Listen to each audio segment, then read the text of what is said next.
What is up, Cubs? Today we are going to be going over what I consider to be the replacement for UDK, and her name is our bias.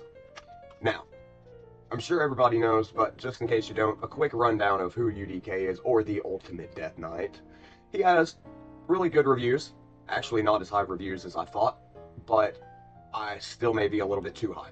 He is a great champion. He can still solo a lot of content in the game, but as far as using him in the arena, he has totally been outclassed by our bias. He has a shield buff and a 15% continuous heal on all allies for 2 turns on a 3-turn cooldown. He has an AoE with a decreased attack, and he can put a fear on legendaries, and he can provoke. He is a tank. He has a pretty crazy passive that increases his HP defensive speed by 10% for each dead ally, and whenever an ally is attacked, it funnels chance to completely block in 1 hit, decreasing the incoming damage to 0. This champion will receive that damage instead. Also redirects any buffs to this champion, debuffs, and the chance of blocking a hit and redirecting is increased to 50% if the attacker is a boss. Does not work if it's an AoE, and whenever an enemy is healed, heals this champion by 20% of that heal. That's still in the top 3 passives in the game, period. But what is his purpose in the arena? To stop, basically, damage from knocking out your nukers. Now, AoEs will still destroy your nukers with him. So what is he really doing? Funneling damage onto him, single target damage, and putting out heals and a provoke. That's about it. Now, our bias. It's not even as much her first form, but in her second form, she has 2 continuous heals on all allies for 2 turns, puts a taunt on this champion for 2 turns, as well as Stone Skin. So what makes this better than Deathknight's version or variant is the fact that the Stone Skin means that she's not even taking damage on her health. Deathknight, he still has to be tough enough to tank the hits, and then he has to heal back up from the hits. Whereas our bias puts out a Stone Skin, so that damage just basically gets shot off into a black hole. And the taunt makes the enemies attack her the way that Deathknight's passive works in general. And it's on a 4-turn cooldown, but the way she reduces turn meter and you pair her with Senna, it really doesn't matter. Now, her A2, Deathknight puts out a decreased attack, which could be considered more valuable than this, but she puts out a leech and a HP burn for 2 turns on a 3-turn cooldown on an AoE attack that does more damage than you would think. And then her A1, where Deathknight has a provoke, she has just a standard attack on enemy, but it decreases their turn meter by 30%, puts another 15% continuous heal on this champion for 1 turn, also puts another continuous heal on the ally with the lowest HP for 1 turn. And then finally, on her passive, when attacked, puts a 30% decreased speed buff on the attacker for 2 turns, occurs once per hit. So multiple hitting attacks. There you go. Also decreases the damage taken by all allies from skills by 20%. This champion will receive that damage instead. Let's quit.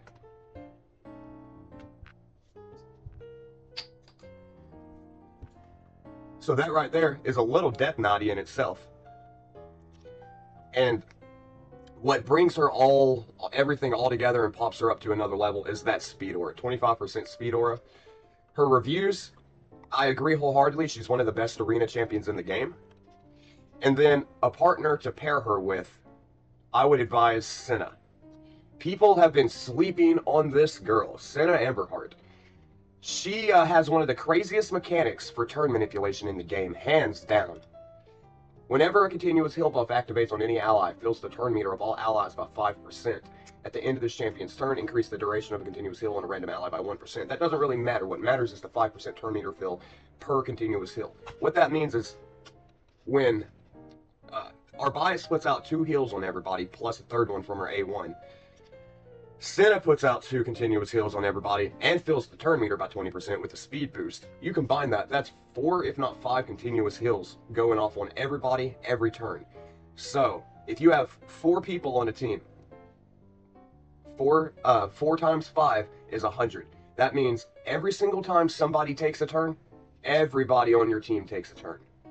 And it's not like they're stuck doing their A1s, no. Anytime anybody takes a turn, your entire team gets an entire go-around. As far as blessings go, I definitely recommend Nourish. It increases the value that the continuous heals do, plus you can use them in Sand Devil to restore destroyed max HP. Now, the rest of her kit's not that horrible either. She has probably my favorite revive in the game. Revives all dead allies with half health, half turn meter, but All allies revived by this skill team up to attack the enemy with the lowest HP. This is such a cool revival and death ally attacker mixture skill. Nobody else in the game does anything like that.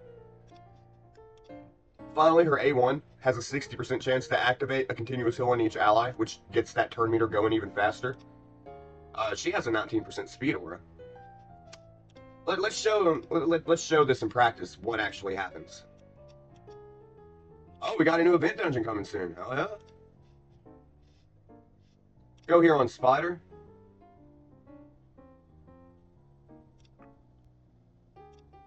I'll take my burners off. I kinda hate to, but we can do it. Just to prove the point. Where is Senna? Where'd she go? There she is. Okay. Now when you pair them, put our Vibe straight into her second form, put your continuous heals out, let Senna put her continuous heals out, and now watch this turn meter. Yeah, watch all the turns we're gonna get. I think the Spider will still get to take a turn, but either way.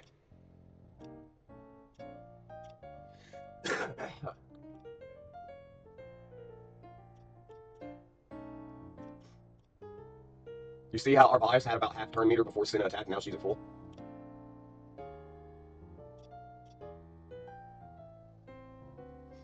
Really, everybody's turn meter kind of stays full when you run them two in tandem. Without my burns, it is going to be a little bit longer of a fight. I didn't realize how big of a difference the burns made.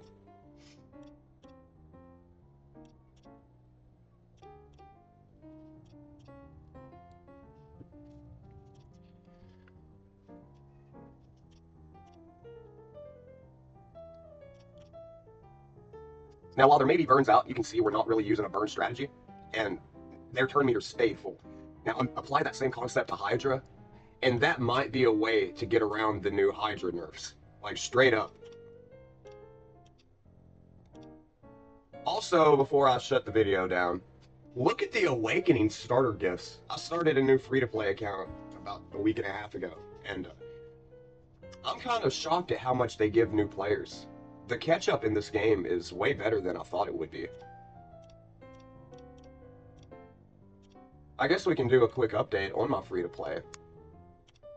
Nothing crazy, but we are doing surprisingly well in the arena.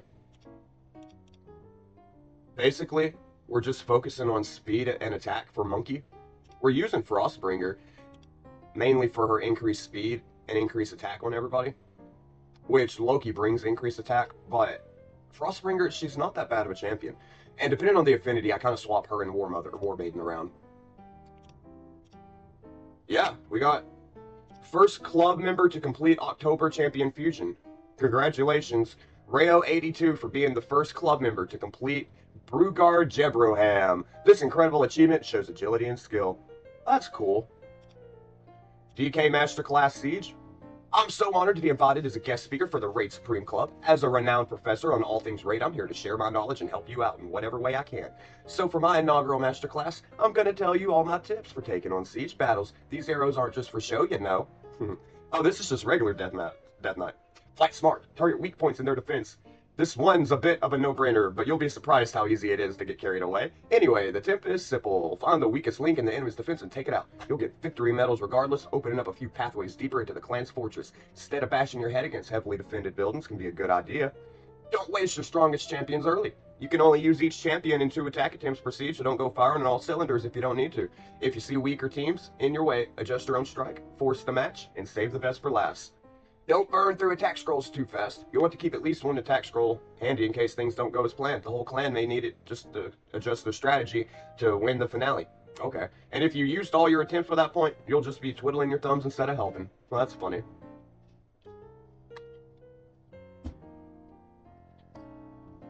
Choose the best leader for the job because auras are a big deal. Be sure to appoint champions with the most suitable aura skills to be team leaders, whether it's for the offense or defense, and remember battle conditions and posts can make for more limited auras, such as buffing champions to a specific affinity. Handy stuff. Protect your strongholds at all costs. On to purely defensive tips. The stronghold is the most essential piece in any defensive plan. Lose it and hand the rival clan one of their victory conditions on a silver platter. You lose a powerful layer bonus to boot. If it was damage, make repairs your clan's first priority after the siege. Send your best fighters to garrison it. Hold choke points. Some locations block off enemy advance towards important buildings. Be sure to hold them for as long as you can. If it's a post, try to place a powerful team to defend it and choose the most appropriate battle condition to help them hold it as long as possible. Not every post has strategic importance. On the other hand, not every post is worth defending. In powerful champions, if you see that a post can be easily bypassed, you should commit an average team to it at most, unless your clan has enough buffed up champions to spare, of course.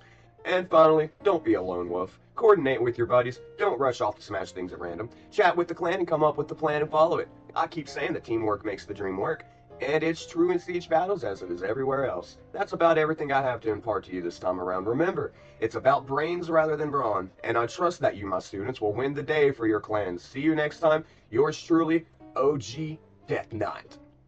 Well, that's cute. Is that all for what's new? I guess that's all that's new. Well, no, it's still something's highlighted in it. I don't know what. What am I missing? Oh, there it goes. Okay. Well, yeah, that's about it for the updates. Y'all have a great day.